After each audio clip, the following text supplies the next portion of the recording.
So युट्युबमा चाहिँ मैले यसको धेरै भिडियो देखिनँ, त्यही भएर आज मसँग छ XR190L। Let's go.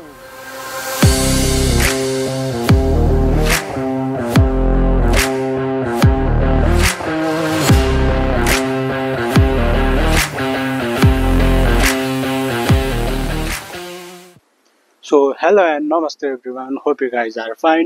आज चाहिँ मसँग XR190L छ हैन। आज यसको बारेमा भिडियो बनाउँदै जाँदैछु। के छ नयाँ चेन्ज के छ, मैले यो बाइक किनेको 1 मन्थ भयो हैन, 1 मन्थ अलि धेरै भयो। के छ कसो छ त्यसको बारेमा कुरा गर्छौँ। सुरुमा गरौँ इन्जिन। 190L भए तापनि यो चाहिँ तपाईको 184 सीसी छ है। 4 stroke engine with PGM S5 air cooled single cylinder HOSC engine हो है, एयर कुल्ड हो।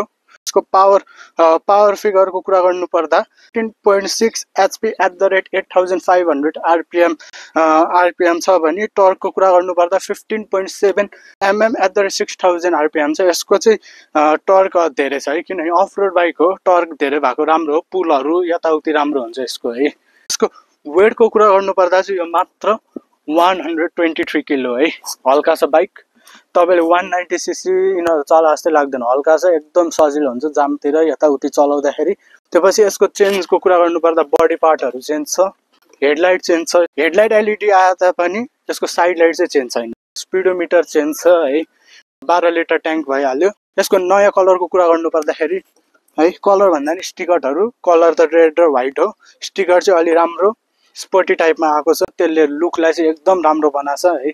यसको ग्राउन्ड क्लियरेन्सको कुरा गर्दा चाहिँ 245 mm छ ग्राउन्ड क्लियरेन्स चाहिँ है। हाइटको अनि बाइकको हाइटको कुरा गर्दाखेरि 1124 मिटर छ। मेरो हाइट चाहिँ 5'4" है, 5'4" छ। दुईतिर यति नै भ्याउँछु म है, मजाले भ्याउँछु। यसको टप स्पिडको कुरा गर्दा चाहिँ कम्पनीले चाहिँ 140 किलोमिटर क्लेम गरेको छ है, तर मैले टेस्ट गरेको छैन, कति जान्छ थाहा छैन, बट 100+ चाहिँ गरेको छु मैले है। इजी गएको थियो त्यसमा, नो एनी कम्प्लेन। भाइब्रेसनहरू पनि छैन, त्यति आउँदैन है। त्यो हाई एन्डमा हाई RPMमा पुग्दा चाहिँ अलिअलि हो कि होइन, जस्तो फुट ब्रेकतिर ह्यान्डलतिर अलिअलि आउँछ, खासै भाइब्रेसन छैन अरू बाइक हेरी है। 140 त कुदाउने होइन। ब्रेकको कुरा गरौँ, ब्रेक अगाडि चाहिँ डिस्क ब्रेक छ 240 mm, single disc hydraulic brake, 2 piston caliper. फ्रन्टमा डिस्क भए तापनि ब्याकमा चाहिँ डिस्क छैन, ड्रमै छ अब है, ड्रमै छ। हन्डाले त्यो चाहिँ हेर्नु पर्यो, अथवा अब नयाँ आउने मोडलमा डिस्क आउँछ कि बाहिर देशमा आउनेमा ABSहरू छ है, सिंगल च्यानल ABS छ, ब्याकमा डिस्क छ है, त्यो चेन्ज छ नयाँमा।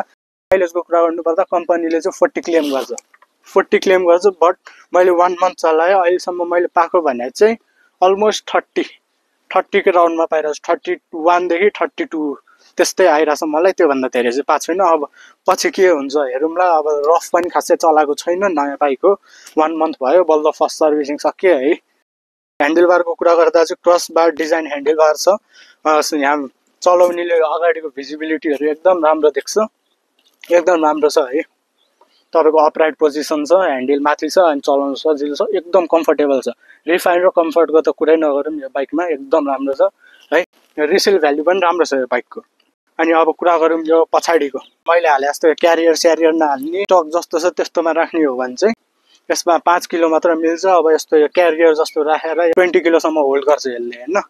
अनि यसको राम्रो कुरा चाहिँ इज हन्डा है, अरू भने त्यही हो, इज हन्डा भनेपछि रिफाइनमेन्ट, ड्युरेबिलिटी होइन, यिनीहरू राम्रो हुन्छ हन्डाको चाहिँ। हन्डाको बाइकको त्यो राम्रो हुन्छ। अब यो बाइक चाहिँ कस्तो हो भने तपाईँहरू 1-2 वर्षमा चेन्ज गर्छु यताउतिको लागि होइन। यो बाइक भनेको चाहिँ अब म 10औँ वर्ष 12औँ वर्ष चलाउँछु यस्तोको लागि है। अब 1-2 वर्ष चलाएर म नयाँ बाइक किन्छु भन्नेलाई चाहिँ हुँदैन, this is not for that है, त्यही हो। अब हन्डाले इम्प्रुभ गर्नुपर्ने भनेको चाहिँ किल स्विचहरू यताउति गरिदिनु पर्यो।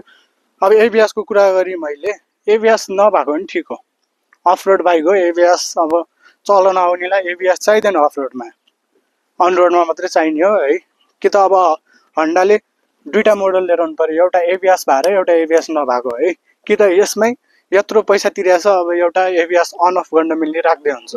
अनि मैले चेन्ज गरेको कुरा भन्नुपर्दाखेरि, यसमा किनेपछि मैले गरेको कुरा भन्नुपर्दाखेरि एउटा मिरर चेन्ज गरेको छु मैले है, फोल्डिङ मिरर हालेको छु।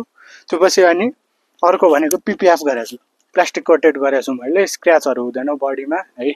अनि अर्को पछाडि यो हालेको छु, क्यारियर हालेको छु, त्यसपछि अगाडि यो मडगार्ड हालेको छु है। यो मडगार्ड हिलो छाप्दो रहेछ अगाडि, टायरको हिलो पुरै यस्तो खट्ट भएर जुत्ताभरि आउँदो रहेछ है, त्यो हुँदो रहेछ।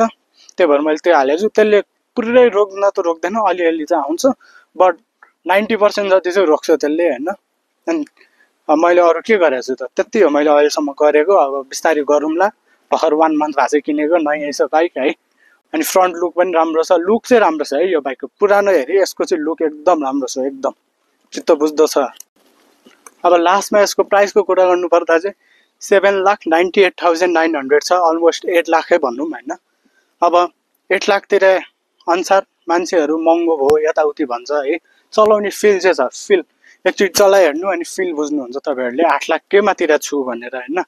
तर एक हिसाबमा हेर्ने हो भने 8 लाख महँगो पनि हो 190cc लाई है। अरू 8 लाखमा अरू राम्रो राम्रो बाइक पनि आउँछ है, योभन्दा राम्रो नि आउँछ, अलि ठिक्कको नि आउँछ।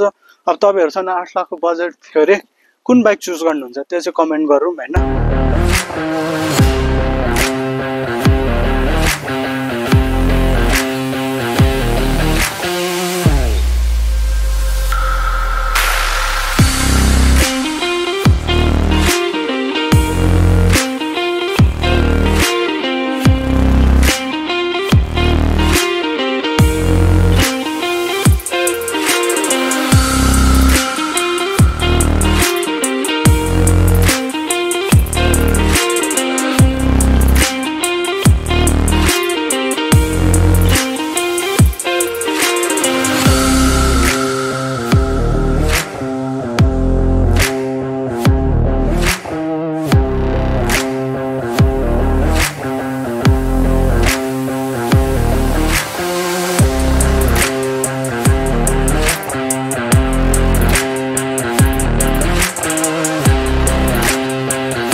आजलाई यति नै।